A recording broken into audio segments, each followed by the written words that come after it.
Feeling desperate, she starts running. The two are in a race against time, and with every second and every step, death draws closer for Rachel. Finally, they see each other. They run as fast as they can, but death beats Rachel and Will. A lifeless Rachel falls into Will's arms. Dang. Will weeps, knowing they were mere seconds away. Dang, he could have gave her more time. Wow. Wow. I would be so pissed. I would be so pissed. That is just that. Wow. Whoa, grind until I get a mill. All I want is dollar bills. Stacking higher than some hills. Messing with my cake, probably get you killed.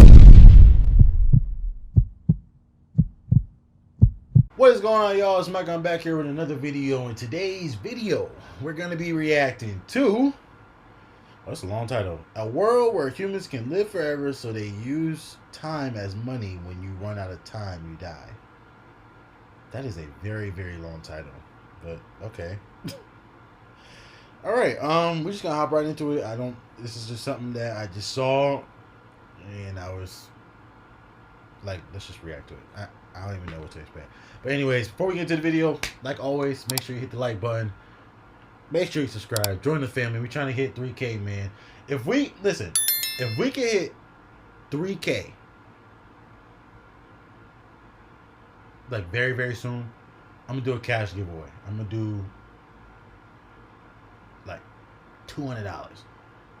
I'm gonna do a cash giveaway. We're gonna give $200 to a lucky person.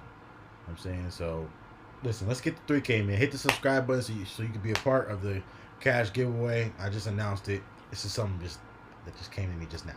But we're gonna do a cash giveaway. If we can get 3,000 like very, very, very, very quickly, I'm saying I'm gonna do a cash giveaway. I'm gonna bless somebody with $200. That's my word, but the rest is on you. Hit the subscribe button. Tell your mama, tell your daddy, tell your ex, tell your baby mama, tell your grandma, your aunties, your uncles to hit the subscribe button and make sure you hit the bell too. But let's get into the video. Okay. Story recapped here. Story recap. Today, I'm going to explain an action, sci-fi, and thriller film called In Time. Spoilers ahead. Watch out and take care. In the future, humans have been genetically modified to stop aging at 25. Okay. The only caveat is when humans get to age 25, they only have 1 year left to live. Oh. A person's life is shown on their forearm with a timer, and time is now the world's currency. The rich can basically live forever, while the poor live their lives paycheck to paycheck, literally. Will wakes up and sees he has less than 24 hours left. He heads down and greets his mother, Rachel, who is celebrating her 50th birthday. Their celebration is cut short when they start talking about finances. Rachel says she has 3 days left on her time and reminds Will of bills and loans they need to pay. Will reassures her that he'll come up with the money. Rachel says she'll be away for 2 days working and she'll pay a loan. She tells Will he has to meet with her at a bus station so he can give her more time. She then hands Will 30 minutes so he can pay for a decent lunch. Will kisses her goodbye before heading to work. On his way to work, Will runs into a kid, Micah. People can transfer She asks time for a to minute, you? and Will happily gives her 5 minutes and sends her away smiling. He arrives at work and meets with his friend Borel. Will works at a factory making time storage devices. After a hard day's work, he clocks out and gets paid. He sees that his payment is lacking and demands more, but the distributor says the quota has increased and Will didn't reach it. Will later heads to a local bar and some men invite him to gamble, but he turns him down, but not after reminding one of the men he owes Will an hour. Will takes the hour and meets with Borel. Borel is drunk, pointing to someone who's been buying drinks for everyone. He says the man has over a century in his time. Will spots someone eyeing the man, and he decides to inform the man, Henry, that somebody is watching him. Will tells the man to leave as he's attracting too much attention, but the man refuses. A group of men enters and everyone at the bar is suddenly rushing out. Borel tells Will that they're Minutemen, gangsters who rob and extort. Borel pulls Will away, but Will intends to stay and watch. He assures Borel that he wouldn't do anything stupid, and Borel leaves him. The leader, Fortis, tells Henry he wants his time and even offers Henry the chance to fight for it. Henry appears nauseous and heads to the bathroom. He vomits while a Minuteman keeps watches. Will suddenly bursts in, knocks the guy out, and takes Henry with him. Will and Henry run out and Fortis and his men chase after them. They manage to escape after climbing over a gate and hiding inside an abandoned building. The Minutemen are close behind and almost find them, but eventually give up their chase when one of the men tells Fortis that he recognized Will. Will and Henry get acquainted, and Henry reveals he's 105 years old. He says his mind is fatigued, and he desires death, explaining his rash behavior. Will gets mad, considering that he and his mother have to work several jobs just to live another day. Henry then reveals the secrets of their horrific world. Rich people increase the cost of living so that poor people keep dying, and, in turn, more time goes to the rich. The reality is that there is more than enough time for everyone. However, greed and lust for immortality blind the rich and powerful. Henry asks Will what he'll do if he had the same amount of time as him. Will answers that if he has that time, he will not waste it like Henry. Henry thinks about what Will says, and the two get rest. Morning comes, and Henry decides to give all but 5 minutes of his time to a sleeping Will. After a while, Will wakes up and discovers he is over a century in his time. He looks for Henry and sees him sitting atop a bridge. As Henry's final seconds count down, and he smiles falls into the river. Later, Will heads to Borel and sees Borel's wife, Greta, holding their newborn baby. Will asks for Borel, and he reveals to him the time he has. Will talks about the events of the night before, and Borel asks what he plans to do. Now that he has learned the truth, Will intends to bring justice. Before leaving, Will gives Borel. With his fortune, Borel eyes the bar on the other side of the street. Meanwhile, Rachel pays a loan of 2 days and attempts to ride the bus but finds that she can't afford the fare as the prices have gone up. She pleads to the driver and the passengers, but everyone looks away. Feeling desperate, she starts running. The two are in a race against time, and with every second and every step, death draws closer for Rachel. Finally, they see each other. They run as fast as they can, but death beats Rachel and Will. A lifeless Rachel falls into Will's arms. Dang. Will weeps, knowing they were mere seconds away. Dang. He could have gave her more time. Wow. Wow. I'll be so pissed. I would be so pissed. That is just that. Wow. Just wow. Living the life they've always wanted. Will now has all the time he's ever wanted, but his mother has none. The following day, timekeepers retrieve Henry's body from the river. Raymond, the senior timekeeper, and Jaeger, his junior, investigate the scene. As they're about to leave, Raymond sees a camera on top of the bridge. Meanwhile, Will sits inside a car wearing a new suit and a new look on his face. They leave the time zone, a border that separates the different social classes. On his trip, they pass multiple borders, paying a toll fee that increases with each one. The last border costs Will a year, and the driver welcomes him to the city of New Greenwich. The driver asks Will what his true intentions are for coming to New Greenwich, and Will answers he wants to make the people of New Greenwich That's pay. crazy. So this, like, literally your time is money in this story. That's trippy.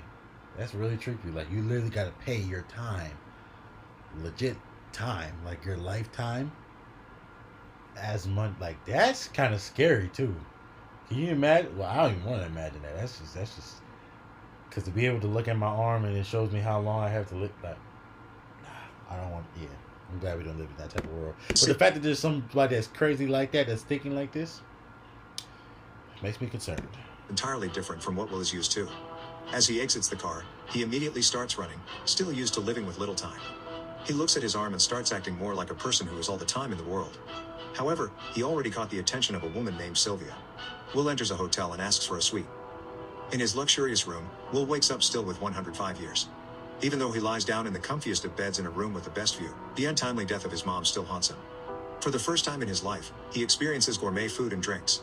He pays for his meal and tips the waitress a week. The waitress notices that Will doesn't act like everyone else, saying he does everything a little too fast. Will cheekily replies that he doesn't finish fast in the things that matter. Will plans to enter the casino, but first, he has to have a wardrobe change. In the timekeeper's headquarters, they see Will in the surveillance footage. Jaeger reports that a man crossed numerous borders going to New Greenwich. They gather more information about Will on the computer, and Raymond states that he knows Will's father. Will enters a casino and sits at a poker table. As the dealer deals, Philippe, a billionaire with eons in his time, The world is my office. Last year I made $1.7 million by Good doing for the freaking you. Give me some. acquaints himself with Will. Will Oh, come on.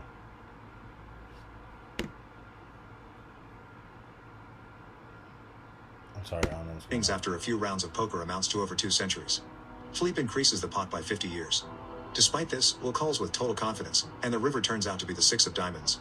Will's focus shifts from the game to the lovely dame, Sylvia, who sits beside Philippe. Philippe rolls up his sleeves, revealing almost 10 millennia's worth of time. He then talks about the immeasurable gap between the poor and the rich, justifying it as natural selection. He raises 2 more centuries. Will bites and calls, leaving his arm with a mere 30 seconds left. The outcome favors Will, and he receives a millennium. This brought a thrill to Philippe's dull life. He notices Will looking at Sylvia and asks if he thinks she's his grandmother, mother, or wife. Will simply says that she's beautiful. Philippe introduces her as his daughter, and she invites him to a party. The next day, Will purchases a brand new car with his winnings, which he drives to Philippe's mansion. There he's introduced to 3 generations of women that look as if they're sisters. Will looks out of place among the high-class crowd. Sylvia approaches and saves him from a lonely night. They get to know more about one another, and their conversation leads them to the dance floor. She asks him if he comes from the ghetto, but Will neither admits nor denies her claims. Sylvia opens up to him about her meaningless life and how the time that she is shackles her when it's supposed to grant her freedom. While this is happening, Philippe and her wife stare at the two with watchful eyes, causing Will to lead Sylvia outside to the beach. Will and Sylvia undress and dives into the waters. They float on the ocean, naked and inches apart, with the moonlight glowing on their arms. Sylvia distances herself, but the waves push her closer to him. Suddenly, someone calls out from the shore, disrupting the romantic moment. They return, and Philippe asks Will to join him for a game of poker. However, the timekeepers barge in and confront Will. They sit him in an office, and Raymond introduces himself. He asks him why he's in New Greenwich and how he has over a millennium's worth of time. Will answers honestly and says that Henry gave it to him, committing suicide in the process. Raymond doubts his explanation, confiscates his time, and arrests him. As he leaves, Will asks him why he investigates suicide when murders happen in the ghetto every day. Raymond is astounded by his statement as it reminds him of Will's father. Will then attacks the timekeepers guarding him and rushes out to hold Sylvia hostage. They enter through the kitchen, and the two drive off on his car. A car chase occurs, and Raymond rams Will's car, causing them to lose control.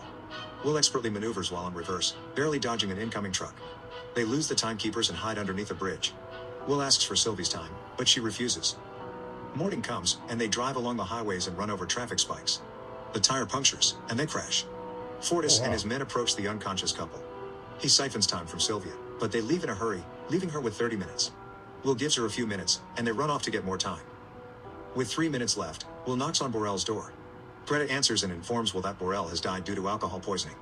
Sylvia is in distress as she only has a handful of minutes left. Will notices her earring, and they rush to the jewelry dealer. Seeing that they're desperate, he underpays them and offers only 2 days. Will accepts, and they immediately hide as they hear the timekeeper's sirens. They walk through the city, talking about Sylvia's family business. Will asks how much they're worth, and she replies it's too much to the point that knowing it won't matter. Will calls Raymond and asks for Philippe to transfer 1,000 years to the ghetto city in exchange for Sylvia. Raymond warns him that if he continues, he'll end up dead like his father. Will says his father died fighting someone, but Raymond says Will's father was doing something more dangerous. Night arrives, and Sylvia makes herself at home at Will's apartment. She asks about his family, and Will opens up about her mother's passing. He reminisces about his father and how he was a gambler like him but on a different game. His father would play a game akin to gambling, but using his time. His father won a lot, but his acts of generosity caused his death. They find out they're around the same age, and their bond grows stronger as they share more about each other's past. Morning comes, and he observes if Philippe holds up his end of the deal. Will sees no time transfers, leaving Sylvia disappointed with her father. Despite not receiving the time, Will still intends to let Sylvia go. He escorts her to the phone booth, giving her a gun as a farewell gift, and she returns the favor with a kiss. She calls her father and berates him for not delivering what Will wants. As they talk, Will is behind her, oblivious of Raymond pointing a gun at him. Sylvia turns and sees Raymond, and without hesitation, she shoots him. Will points a gun at a bleeding Raymond, but instead of taking his time, he gives some to Raymond, and the two drive off using his car. The two are parked on the side of the main road, and Sylvia asks if he has any plans. Since they're in a cop car, they play the part of a timekeeper, blocking an unfortunate driver. Sylvia gets too comfortable with the gun and fires a shot, scaring Will and the driver. They steal from the passenger and leaves with the new vehicle. Later that day, the two sit in the back seat and watch the news about them. Will states that she can still return to her father, but Sylvia doesn't want to return to her boring life. Will leans in for another kiss, now having time to do more than just that. In his office, Philippe talks to his partners and assures them that he didn't pay the ransom. They doubt his capabilities to resolve this issue, but Raymond enters the room before Philippe gets a chance to explain himself. He tells Philippe about her daughter not wanting to be rescued. Philippe apologizes and attributes his daughter's stubbornness to Stockholm Syndrome. Raymond does not budge and informs him that he plans to arrest his daughter. Philippe tries to bribe him with his time, but Raymond remains uninterested and leaves. The next day, Will teaches Sylvia how to shoot a gun properly. They talk about Will's plan to give time to the people, and she says that she can help him get the time he needs. At the local loaning establishment, a truck suddenly crashes through the glass panes. The two pull off a heist, stealing as much time storing devices as they can. They encourage the borrowers to get as much time as they want, and they all come rushing in. Later that day, Will gives time to Greta, Maya, and even the timeline distributor who gives people time as charity. Fortis continues to harass and kill people for time. He then sees on display a reward for 10 years for the capture of Will and Sylvia. Meanwhile, Philippe watches the news about his daughter's continuous pursuits to steal from him. Later that night, Raymond and the timekeeper surround a motel where the two stay in. Will and Sylvia notice they're surrounded, so they jump out the window to escape. Raymond chases after them through the streets and the dark alleyways. They make their way up the roofs, and a shootout commences. They manage to board a bus, losing Raymond. Fortis continues his search for Will and Sylvia. He interrogates a group, threatening to steal their time. When one dies, a man steps up and says he has information about their whereabouts. At the motel, the two sit on the couch together, talking about the challenges they're about to face. They both accept that if they get caught, they will die. At the period they've spent together, and at every time they almost died, Sylvia felt more alive than ever. Suddenly, the door gets knocked down by Fortis and his men. Feeling generous, Fortis gives Will a chance to play for his life. Fortis rolls up his sleeve for a game of strong arm, and Will accepts his challenge. Will struggles up to his final seconds, then he turns it around when Fortis loses focus. His subordinates approach the table, and the fear in his eyes grows. Will grabs a gun. Wow, so the fact that you lost, you're mad, so you're about to try to kill him because you lost? Do you want to know the key to revolution? That's crazy. That's how they do. That's how they do you. They lose, they be getting mad. In your trading. You Keep watching, jack. and we'll uncover From his ankle and shoots everyone while siphoning Fortis dry. Will and Sylvia stand on a rooftop, observing how prices keep rising. Will feels hopeless, saying that the rich will just increase the cost of living every time they steal. He says that only 1,000,000 years will make a difference. Sylvia agrees, but she has a plan in mind. The next day, Philippe enters a building with a plethora of bodyguards surrounding him. Sylvia catches their attention and asks for this father. Among the guards is Will, who points a gun directly at Philippe's head. He commands the guards to put their weapons down, and they take Philippe hostage. In his office is a time vault, and in there sits a device with 1,000,000 years. Philippe tries to explain that society will fail if that time falls to the wrong hands. He says that there will always be someone willing to sacrifice people for a shot at immortality. Will cannot contain his anger and points a gun at him, but he recoups his calmness. Will tells Philippe that immortality is not worth the life of even a single individual. The two then leave. Meanwhile, police vehicles start to barricade the main road. The timekeepers shoot at Will and Sylvia's car, but they miraculously get through unharmed, ramming the toll booth to cross the border. Raymond doesn't give up and chases after them. They arrive at the ghetto, and as they're about to reach safety, Raymond intercepts and crashes into them. Will exits unscathed and asks Maya to distribute the 1,000,000 years. Raymond points a gun at the two, but the clamoring crowd blocks his line of sight, allowing for them to escape. Raymond hijacks a car, and the chase continues. Finally, they clash in the middle of the road. Raymond admits that he's also from the ghetto, and as he learned how to escape from poverty, his eyes were also open to the hard truth that the gap between the rich and the poor has to be maintained. As they talk, Raymond realizes that his time is up. He dies on the spot, and the two try to find a way to replenish theirs. In the distance is Raymond's car. They run towards it with seconds on their clock. Will gets there first and receives his time. He then runs to Sylvie, who has seconds left. The two run into each other's arms in the nick of time, and the two get to live for another day. Citizens are now crossing borders into more expensive zones. The Minutemen watch on as their societal hierarchy begins collapsing. Sylvie and Will continue their routine, this time making their way to a massive time bank. Subscribe to watch more videos like this. That was crazy. That's a crazy story. That's just. Can you imagine time? Your time is money, and if you run out of time, you're done. Man, listen, I would have messed up and fell asleep for too long. Be done. Cause I can sleep, bro. You know me, I can sleep. You working hard, bro. Anyways, if you enjoyed this video, man, go ahead and like, comment, subscribe, and hit the bell. And I will see you in the next video. No cap. I stay on my job. Your boy be working too hard. I got dreams of living large, buying houses and expensive cars.